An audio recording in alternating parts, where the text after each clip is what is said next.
We are not professing to tell you the complete story of these activities. We are professing to tell you the complete story that we know. Right. But these records that we've uncovered don't tell the story. They tell pieces of it. This is a story that has been told in bits and pieces. This is an attempt to pull most of it together. We know we don't have the full story. We do, however, have some striking new revelations and insights. The story begins here, just off the nation's front yard, the Mall. The buildings behind me were the headquarters for the World War II Office of Strategic Services. It was here that the first halting steps toward mind control began. The shaper and molder of OSS was General Wild Bill Donovan. He said of his group's work, "We may have made mistakes, but we were not afraid to try things that were never done before." In this anything-goes atmosphere, Donovan appointed this man, Stanley Lovell, a Boston industrialist, to break new ground in many scientific and technical fields. Donovan called Lovell his Dr. Moriarty, after the fiendish professor in Sherlock Holmes. Lovell liked the name and posed for this Saturday Evening Post photo.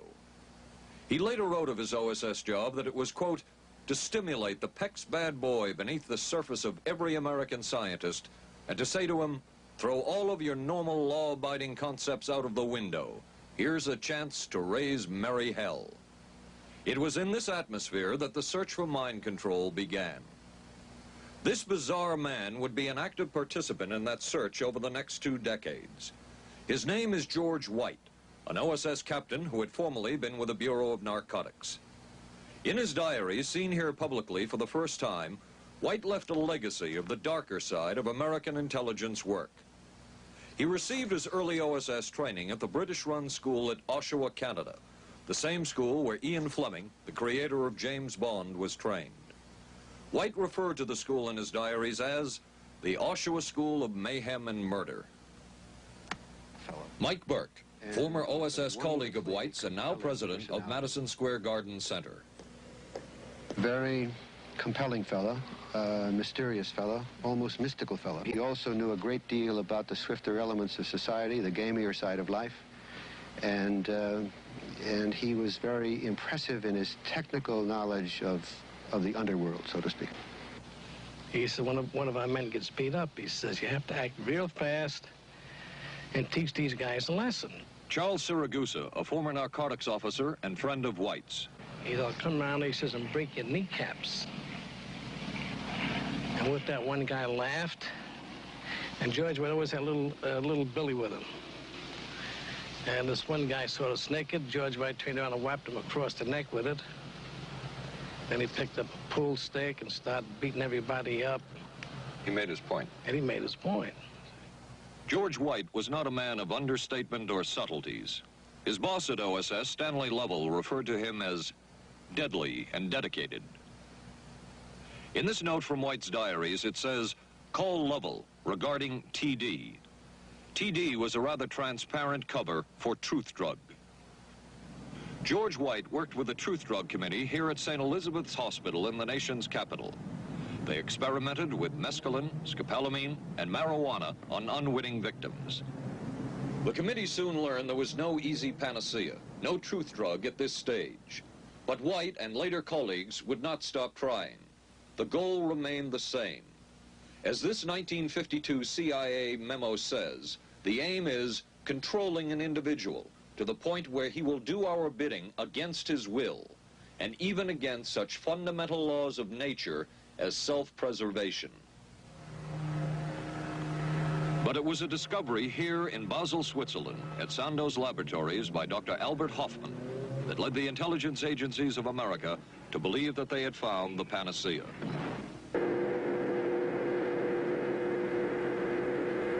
The discovery was lysergic acid diethylamide, LSD. The film that you see is considered by many experts to be the closest illustration of the effects of a hallucinogenic. It was one of the first times that anybody had run into a powerful drug that was different than anything else that they knew anything about. John Gittinger, recently retired chief psychologist for the CIA.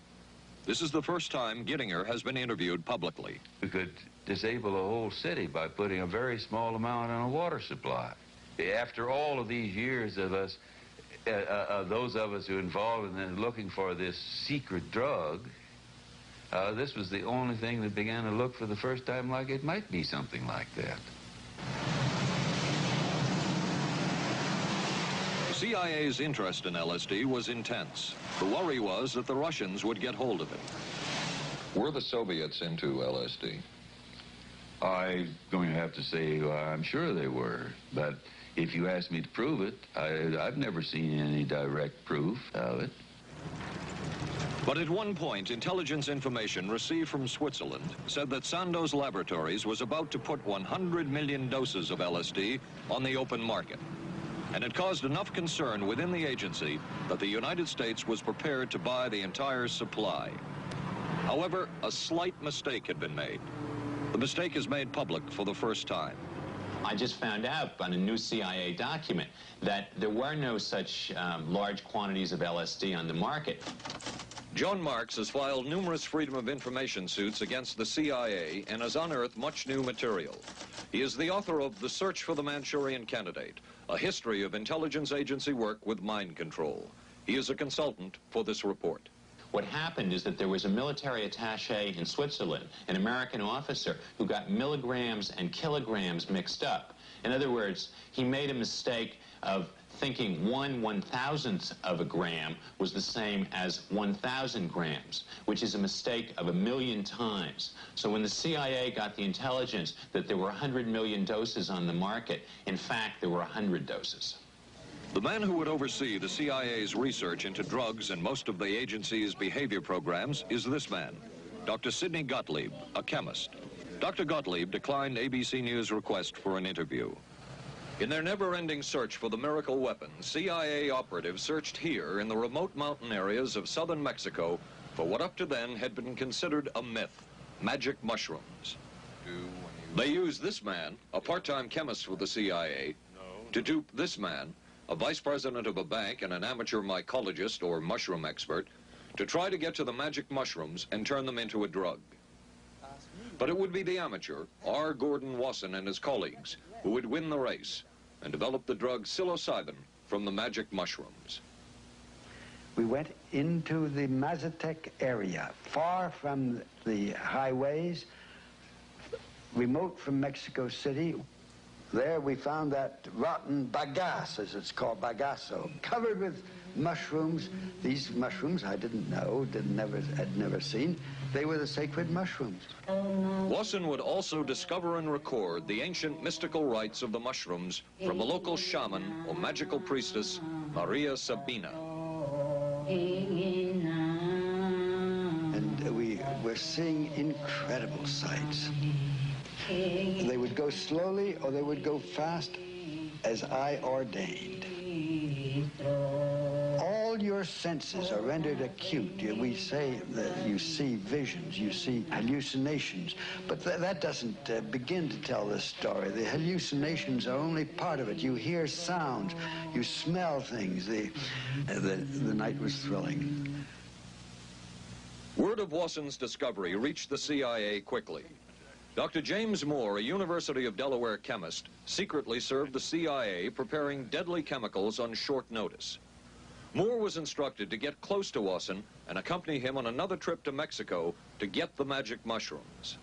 Internal documents show the CIA felt a drug derived from the mushrooms could remain an agency secret. What in the world were they looking for with the magic mushrooms? I think the best answer to that is that they were looking for fundamental information on compounds that would be capable of causing changes in behavior, changes in mental attitude. Did you ever consider what would have happened if any of these substances were given to, say, unwitting people? Oh, I don't remember having considered that specifically. What if you, I trust perhaps you've thought about it. Well, I haven't worried about it. Your question again, what would I have thought, had I known that Any of these substances would have been given to unwitting persons? You mean a hostile agent of another government? No, I mean think that was probably one of the things they had in mind. I mean testing it out on an American citizen. I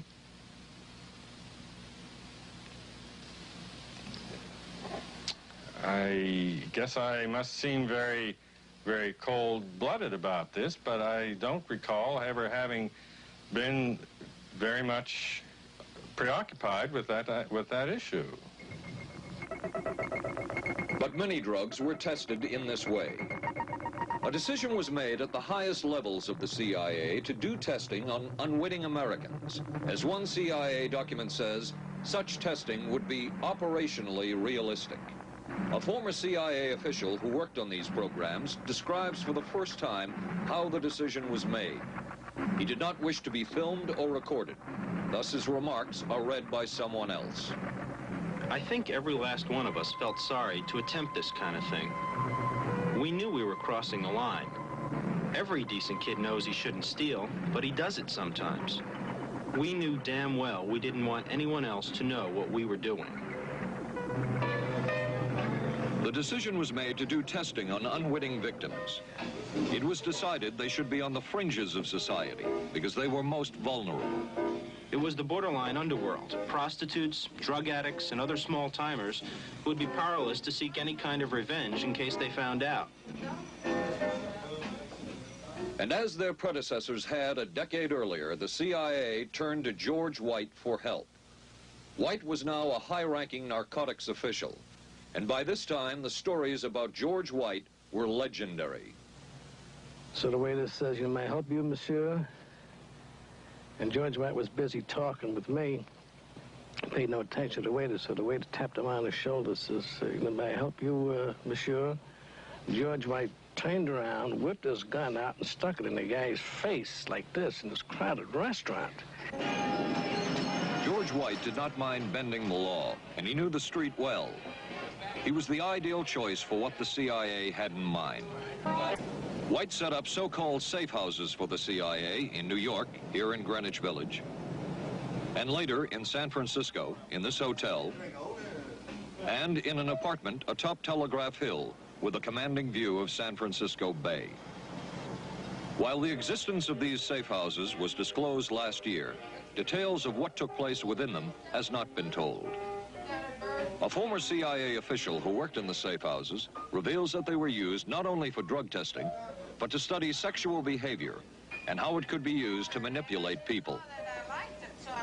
We did quite a study of prostitutes and their behavior. How do you take a woman who is willing to use her body to get money out of a guy to get him to talk about things which are much more important, like state secrets? We learned a lot about human nature in the bedroom. We started to pick up knowledge that could be used in operations. There would be victims in all of this, but as the agency knew, they couldn't fight back. As one agency memo says, we have no answer to the moral question. The safe houses were not the only testing grounds. Millions of dollars would be spent on LSD research at universities throughout the country. And word would begin to spread on campus about this so-called mind-blowing drug.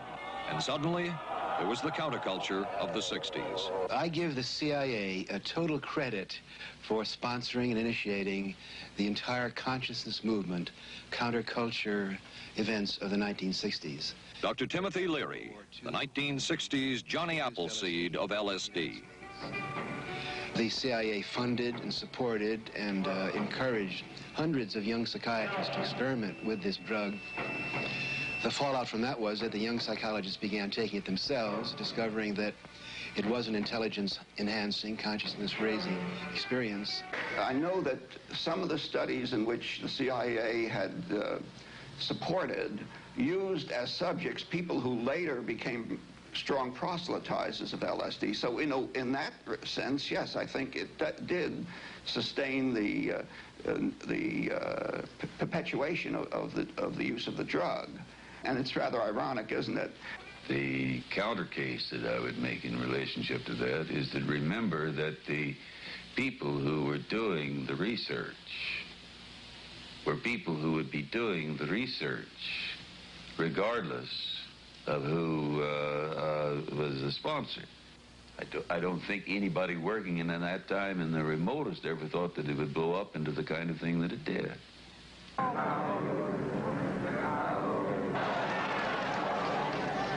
History will judge the role of the CIA and other intelligence agencies in unwittingly contributing to the counterculture of the 60s through their intense interest in LSD and other hallucinogenics. But for the moment at least, the argument can be made that the CIA helped usher in the age of Aquarius.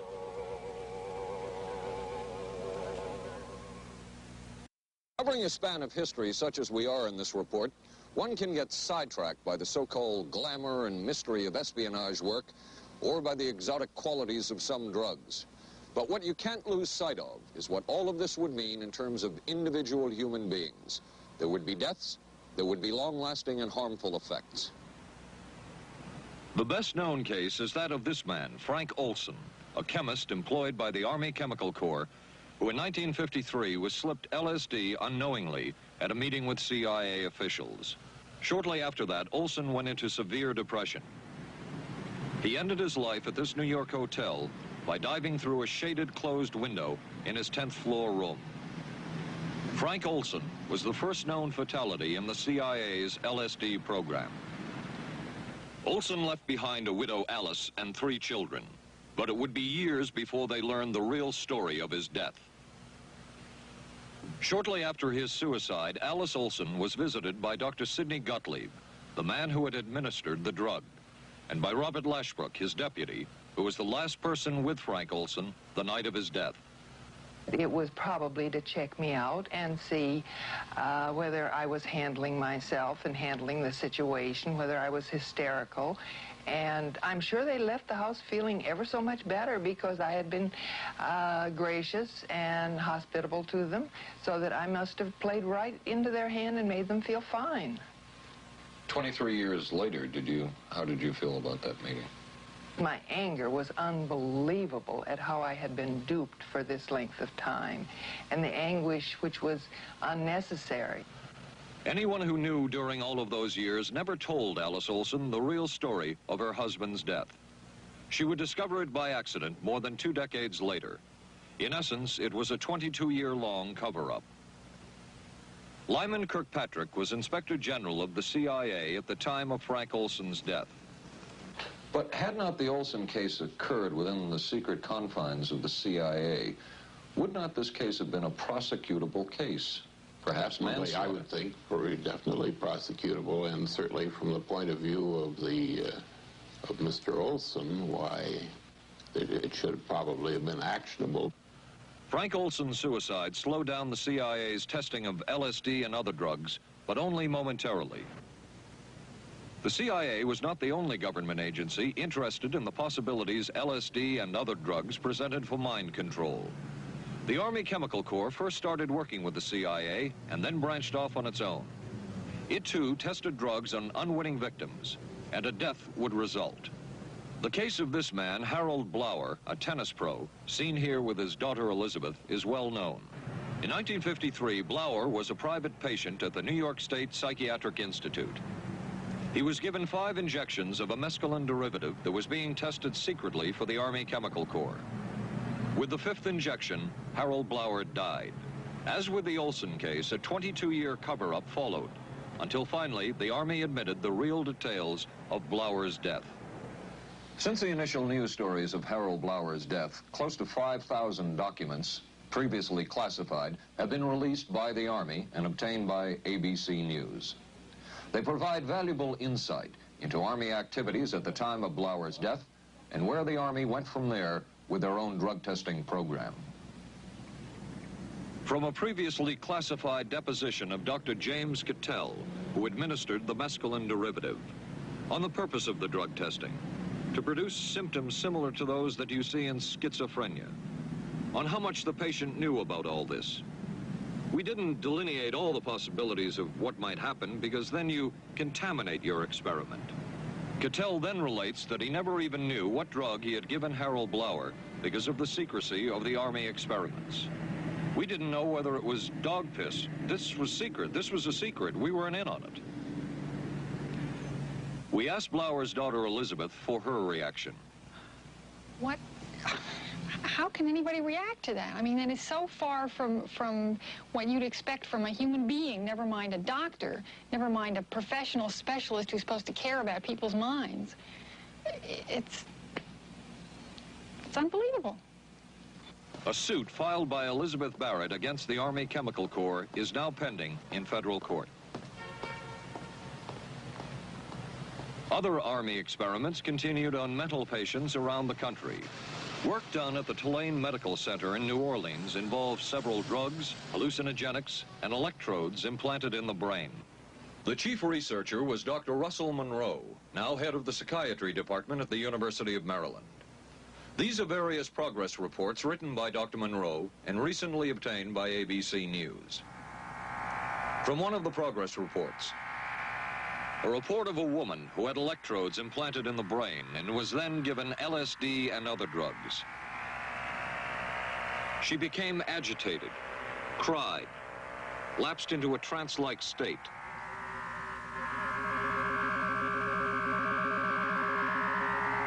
Felt as if she were about to have a convulsion, experienced waves of darkness and light,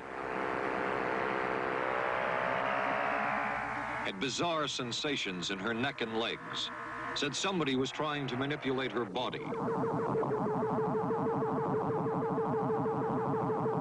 At this point, Dr. Monroe wrote that the woman was obviously having paranoid ideas. What therapeutic effect would the type of experiment that I just described have on a patient? Well, the therapeutic effect would be indirect. Was this patient aware that she was being given LSD? Yes, I mean, they were told that they would be given some medication, and they specifically LSD? Well, we told them, I don't think that they would have even known what LSD was then at the time. They were told that they were going to they would be given some medications which might make them feel worse. Dr. Monroe, what do you think the Army Chemical Corps was looking for in all of this testing? They were looking for an incapacitating agent, an agent that would not harm the person permanently, but would incapacitate them temporarily. That seemed like a humanistic way to wage a war, if war is necessary. When James Thornwell was given LSD by Army intelligence in 1961, this time it was no experiment. This time, the express purpose was to peel back Thornwell's brain to bear any secret within it. This time, the Army had gone operational. Thornwell, as reported on ABC last January, was an Army private stationed in Orléans, France. Classified documents were missing from his unit. Thornwell became a suspect. His 2.5-month interrogation included administration of sodium pentothal, hypnosis, isolation, and deprivation of sleep. Army documents obtained by ABC News refer to this interrogation as conventional.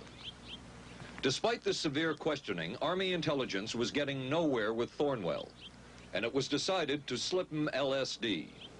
For 16 years, Thornwell never knew what had hit him. Tell me about the acid. I'd rather not. It's a bad trip. It's a bad trip. That was a bad trip. The pain was so excruciating, felt like somebody was sticking me with 1,000,000 pins. You know, just everywhere. Oh, it just... Oh.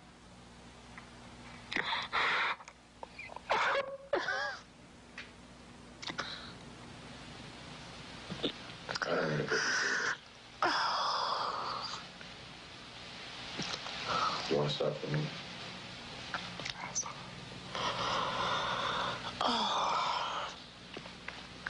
I walked around. You want to stop? Oh, I can talk.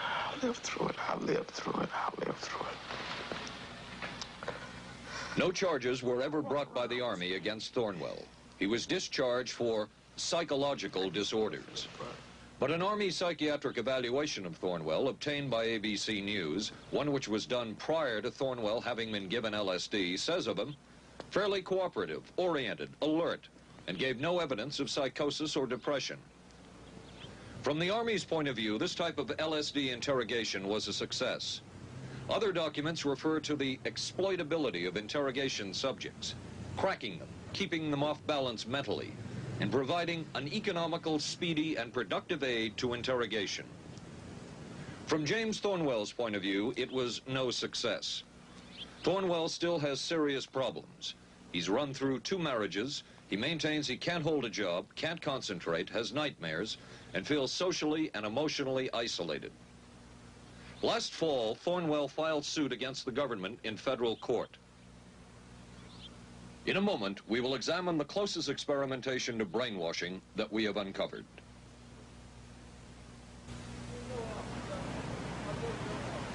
By far, the most chilling experiments we have uncovered took place at this Gothic estate called Ravenscrag, halfway up Mount Royal in Montreal. It houses the Allen Memorial Institute of Psychiatry of McGill University. It was here that the CIA funded a series of experiments, severe experiments. The work was done by the Institute's then director, Dr. Ewan Cameron. It is the closest experimentation to brainwashing yet disclosed. His work, unprecedented in psychiatry, consisted of 3 areas which he called sleep therapy, psychic driving, and the ultimate depatterning. Dr. Maurice Dongier, current head of the Allen Memorial Institute. In his psychic driving, so-called type of therapy, he would give the patient intensive electric treatment in order to make the patient regress deeply, become forgetful, and then he would attempt to implant new ideas in the mind of the patient. Now, to a layman, it would appear that Dr. Cameron was trying to take the slate and wipe it clean, the slate being the mind. In other words, brainwashing. Exactly, that's a very good comparison. Brainwashing. Yes, to that. Val Orlico of Winnipeg, Canada, the wife of a member of the Canadian Parliament, was a patient of Dr. Cameron's. She entered the Allen Memorial Institute because of severe depression.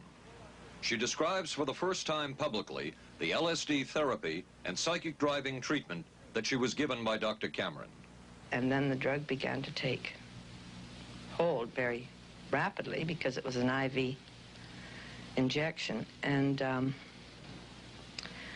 things became very furry and very frightening, and had a lot of sensations that it's very difficult to recall. Nobody explained it to me. Nobody ever asked me if I was willing to do it or anything. He had this feeling that he would be able to get through the resistance of illness and to reach deep changes very quickly. Did he? I don't think that when you look at that in retrospect, the hopes that he had have been in any way fulfilled.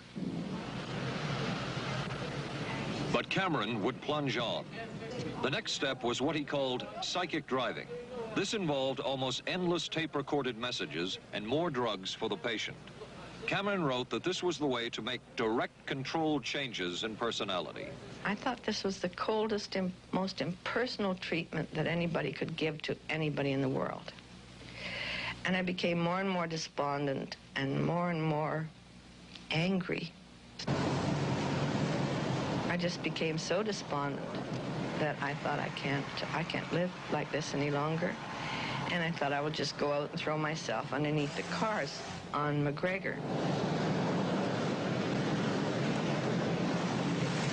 I stood on the curb of that street and I stood there and I thought, okay, go.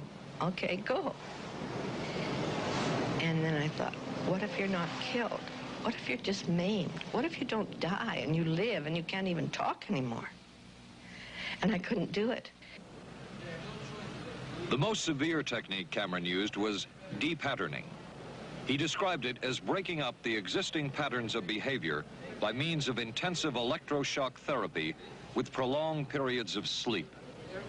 He carried out these experiments in something he called the sleep rooms. People in there were like babies. They cried and they were very disoriented. And we were very afraid of the sleep room. We used to walk very... Cameron used this combined sleep electroshock treatment on patients as long as 30 days. One patient he kept asleep for 65 days. Cameron retired, and his successor, Dr. Robert Cleghorn, ordered a follow-up study on the patients treated with Cameron's depatterning method. It showed that it was no more beneficial in its result than the use of more conservative methods. But the follow-up study showed that 60% of those who had been depatterned still had amnesia for periods of anywhere from 6 months to 10 years. That's quite a memory loss, isn't it? That is a memory loss. Indeed it is. It's I think, more than desirable. In retrospect, does Dr. Cameron's experimentation and his treatment appear harsh? I would say yes. I mean, this forceful type of approach that I was describing to you is definitely, it can be said that it's harsh. I wouldn't call it harsh. I would say it was harder on the staff than it was on the patients, because these people had to be fed and they had to be cared for and they had to be given sufficient fluid and food and toileted and so on and so forth. It was a very difficult thing for the staff to follow these patients properly and see that they did well. Well, I'm glad he was concerned for the staff. But damn it all, I wouldn't. I could have maybe had a different kind of life. And that makes me angry and sad, and I don't know how to explain how I feel, really. How did you feel when you learned that Dr. Cameron's experimentation was financed by the CIA? Well, I thought, oh, I can't even use the word that I thought, because I thought, that bastard. And he was too smart. He knew who he was working for. And, excuse me, but I just, I just can't, sometimes I can't believe it, and yet I know it's true. If you had the opportunity to say something to the people at the Central Intelligence Agency who financed this study, what would you say? I realize the CIA is a very important organization and they have a very important job to do. But God, it surely doesn't have to be done on people who are totally incapable of knowing what's happening or having any defense against it. And I can't imagine the mentality of people who would do this. I just can't.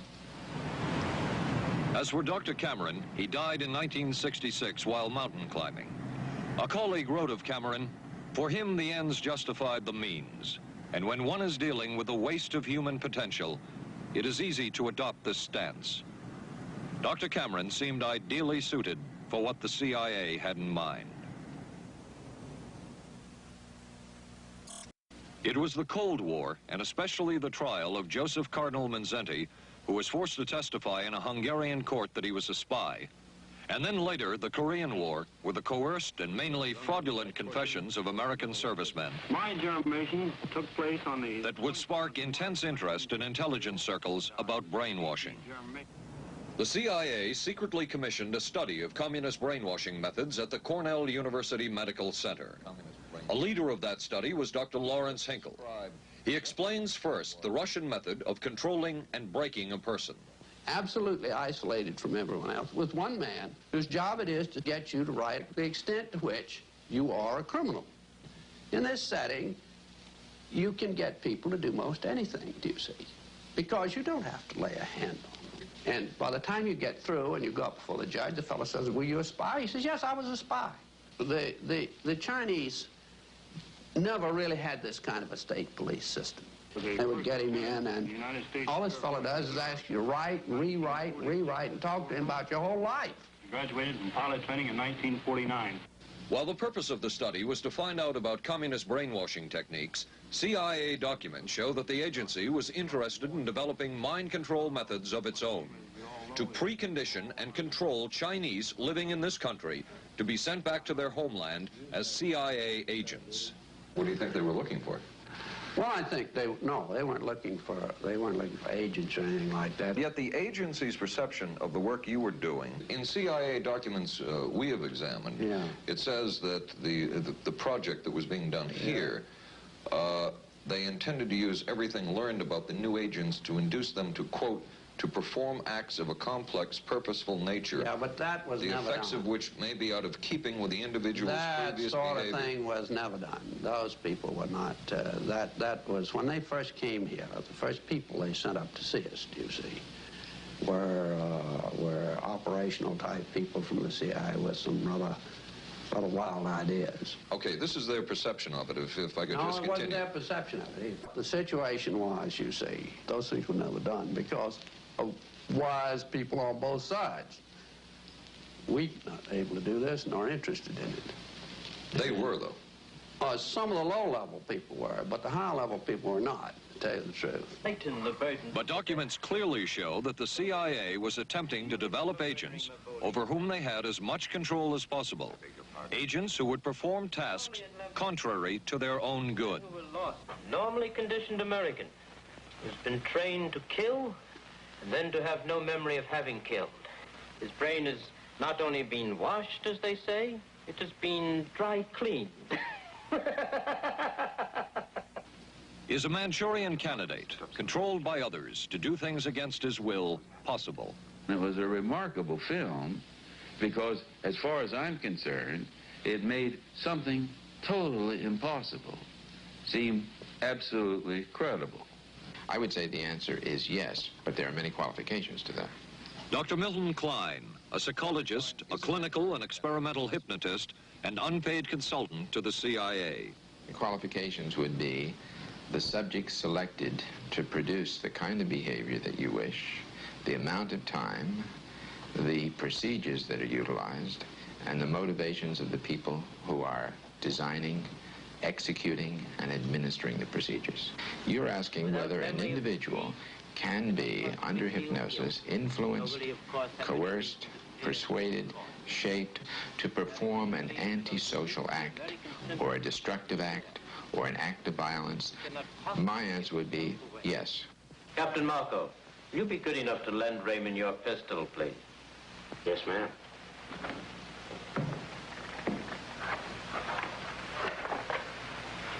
Thanks, Ben. Sure, kid. Shoot Bobby Raymond. Through the forehead. Yes, ma'am.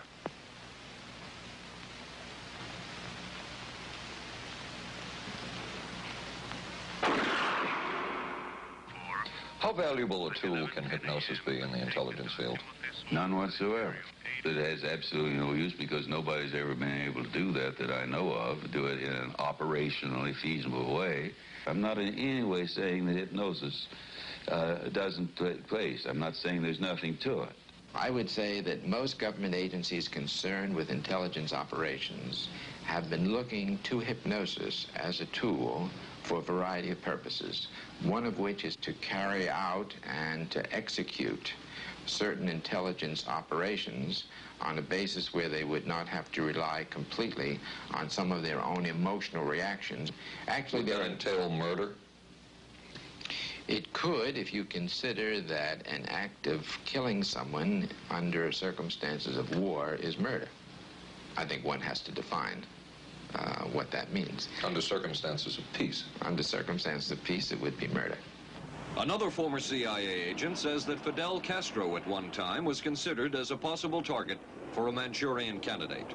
Castro was naturally our discussion point. Could you get somebody gung-ho enough that they would go in and get him? But if you have 100% control of a guy, you have 100% dependency. If something happens and you haven't programmed it in, you've got a problem. So in the end, it was decided that a Manchurian candidate was not feasible. But the search for mind control continued. But could the mind be controlled? Perhaps not. But is human behavior predictable? In this area, the CIA did make a significant breakthrough. A personality assessment system designed by the agency's chief psychologist, John Gittinger.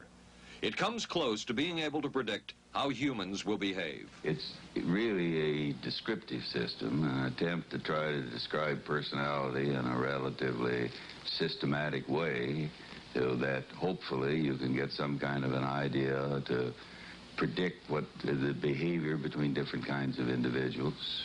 Gittinger's system had many uses in intelligence work. One was to draw personality portraits of world leaders. Using Gittinger's system, the agency concluded the Shah of Iran is a brilliant but dangerous megalomaniac whose basic problems resulted from an overbearing father. And there were other applications. Your assessment staff played a key role in helping other governments pick their police intelligence agencies, including, we've learned, the Korean CIA, Uruguayan National Police. Can you tell us about this? No.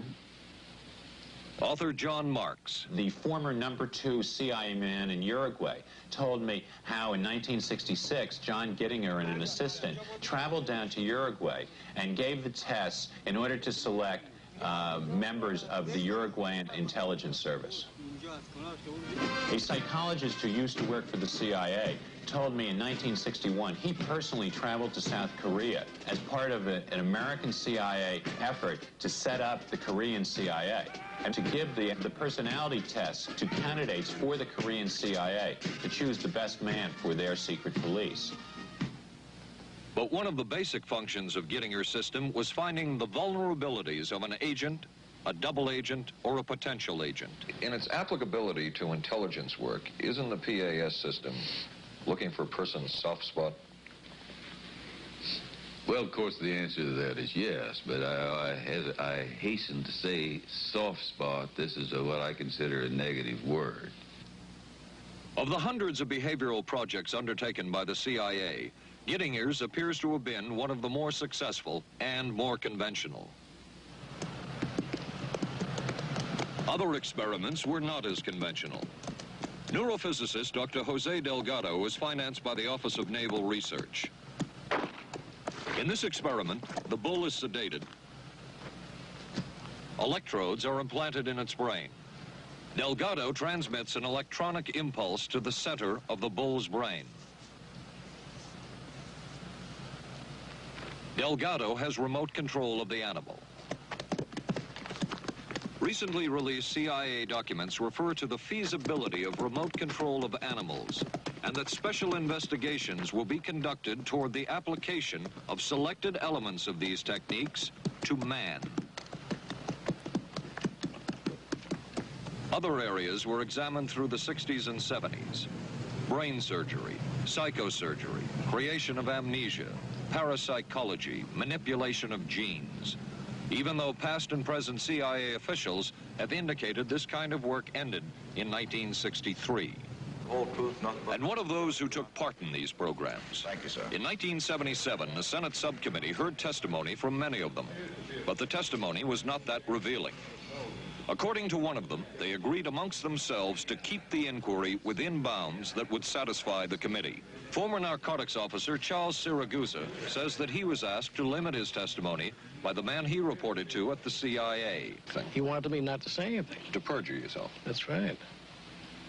Well, either that, I'd have to perjure myself or take the Fifth Amendment. And I'm not about to take the Fifth Amendment for anybody. Okay. Former CIA chemist Robert Lashbrook testified he had no first-hand knowledge of the agency-run safe houses when, in fact, he supervised one of them. And according to George White's diaries, was at a safe house when White conducted what he called an LSD surprise experiment. Dr. Sidney Gottlieb, whom we recently filmed near his California home, oversaw many of the CIA behavioral programs. He retired in 1973 and destroyed the records of this work. In sort of a valedictory letter, Dr. Gottlieb wrote that he and his colleagues had been able to maintain contact with the leading edge of developments in the field of biological and chemical control of human behavior. Dr. Gottlieb also testified before the Senate subcommittee, but from an anteroom where he could not be filmed because of what his lawyer termed health and cardiac problems. Dr. Gottlieb declined ABC News' request for an interview. And what of George White, the man who helped the agency in so many of its programs? He would retire here to Stinson Beach, California. And shortly before his death, he wrote to his boss at the CIA, Dr. Sidney Gottlieb, and summed up his career by saying, "It was fun, fun, fun.